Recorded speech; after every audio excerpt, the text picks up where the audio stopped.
Ooh, we are back in the building. Oh, wait a minute. Okay, so you see, last video I gave you guys a preview of the Zing Zing of the Fire King of the Zing Zings.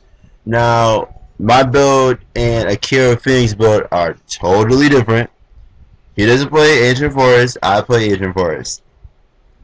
Now, anywho, let's go back into this deck. Now, this matchup is against BatteryMan. BatteryMan is a really dangerous deck because they can just set an OTK and you can't do anything about it. So, luckily in this matchup, game one, I opened up the skill drain after I did, some major adjustments to the deck during the first test. This is probably like the 10th test. At the moment, this deck is currently 10-2. The only losses that the deck lost to was Evil Swarm because game one, it was Ophion and he kind of sacked shit out of me. Game two, he opened up Macro Cosmos, so I was like, well then, I can't do anything about it. And plus, at the same time, that's when I noticed that, okay, I need to up the back row hate for this deck. Now, the next thing I'm probably working on with this deck is I'm gonna probably add some more monster negation hate so that my opponent, so I don't get wrecked by like random effects like more attack and also for the shadow monsters, because shadows, they're also a huge threat to any other deck, because once you bring out Midrash, aka Winda now, which is kind of really stupid. I mean, Midrash sounds a little more cooler, but then again, I don't like shadows. I hate that deck. So, but getting back to that, yes, skill drain is at 2 in this build. After, let's see, I'll show the deck build after 5 duels. How about that? Deal? Deal. So, this deck is to be playing at 60 cards. It's very consistent. Very. I mean, I cut out cards that made it inconsistent. I cut out the pot average for the Zing Zings because you don't really need it. Because don't forget, when you're playing at 60 cards, you have more of the tanking ability. So you have more options. So meaning that you don't need to recover all your options. You really don't. I mean, 9 out of 10, if the Zing Zings fail, then the Fire Kings will carry you. They will carry you. So, and plus, also I'll probably get to fix up the extra deck for this deck too as well. I don't know why I have Quasar in here. I should probably take it out. I'm probably gonna take out Quasar, take out Level Eater, and take out the Formula Synchron, so that now I could play more relevant synchros like Mistworm, Leo, because the only XYZs that I really go into is probably like Exciton Knight and number 1-on-1, but 9 times out of 10 you don't really need to use your extra deck as much, because when you run into shadows, touching your extra deck can be very fatal.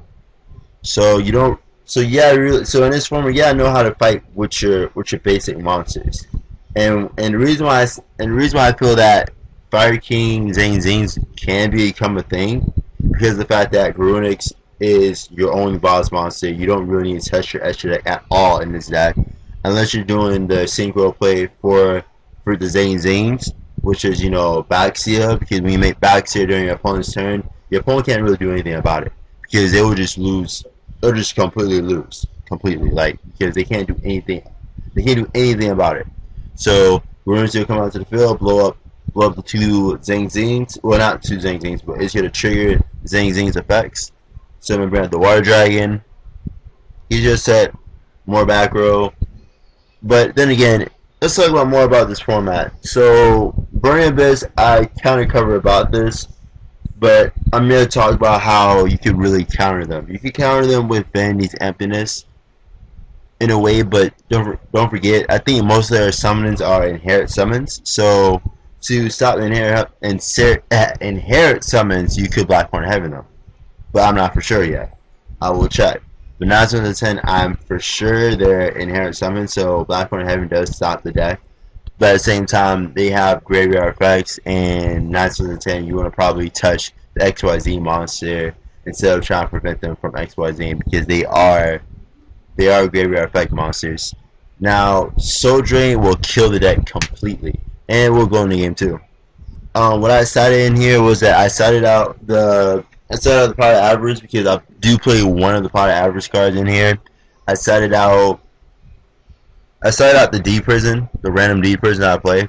I'm thinking about just taking that out, and I put in 2 light imprisoning mirrors just to counter this matchup.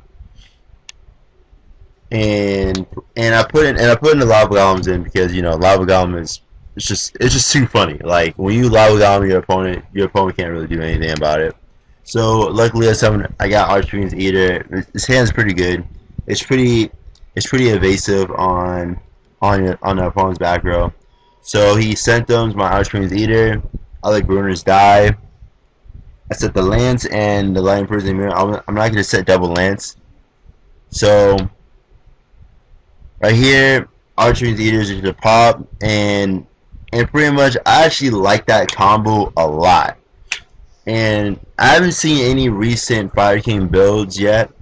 I'll probably take a look at them and see if they're actually abusing this card, because I feel that Archfiend's Eater is going to be a really strong asset to the Fire King players. Then again, you gotta know how to actually execute it pretty well, because if you Archfiend's Eater a Grunix and your opponent's playing like Chop Tricks and that a bomb is set, why the hell would you do that? Because certain decks, they play so much summoning blockers, it's not even funny.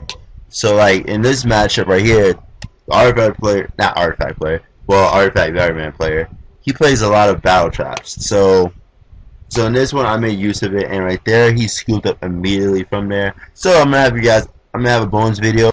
Alright, so ladies and gentlemen, so this is gonna be a bonus video right here. Now this bonus video will be showing another Fire Fist combo that I have not shown in the Fire Fist series. So, but I will show it later on in there. But if you guys, this is like a preview of it on how you would use it in a matchup like this.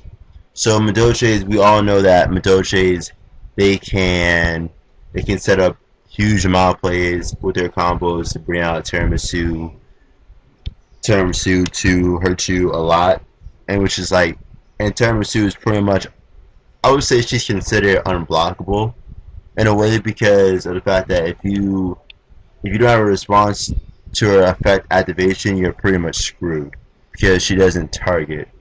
So right here, here's a combo right here. So I'm gonna make Black Rose. He's your Black Horn Heaven it. I'm gonna go for a 10-2. Since I already have an extra formation in my hand, so I'm gonna go tanky for a Leopard, Dragon's Effect. Get another formation out of the deck because you're playing Saito in this deck. Because when you're playing Saito in this deck, you gotta make sure you burn out a lot of formation out of your deck. So I'll go for a Saito Knight, and right there you just made a Black Rose and a Saito Knight, and on top of that, you get to abuse Soul Charge for free because of the fact that it's the board is all cleared out, and now you have a safe play. Even though he has Fire Hand in the hand, really. So, what the fuck? I'm sorry, that was too funny. So he's gonna run into my Sword and Saito Knight, and really doesn't do anything about it, because if I could play double Black Rose in this deck, it would be really funny.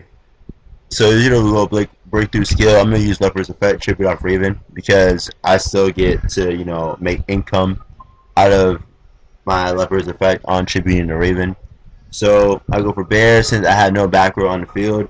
For Ice Hand, dies completely, and right there my opponent can't really do anything about it because he's in top decking mode to my 4 cards. Now a Madoche top deck would be probably Who Cake, but then again when you cardinal away all the targets for Who Cake, what's the top deck now? Angeli. And he only has 2 cards of Angeli in the deck. So yeah. Anywho, so this is probably the end of it right here. I mean, I top decked the tanky. You guys are like, oh my gosh, Paul, you're fucking sad. Well, it happens. And you see me make a mistake right there. I should have put the card in attack mode, but hey, it doesn't even matter because I already know it's game. Because he's in top decking mode, he's flipping up cards. and transmodify. Let's get it kicking. Let's get it kicking. Get the wolf bark, and right there. This is why. This is another reason why you keep wolf bark into the deck anyway. So anywho, so this is your boy Paul Blake out. Comment, like, and subscribe. I will be coming back to you guys as usual tomorrow as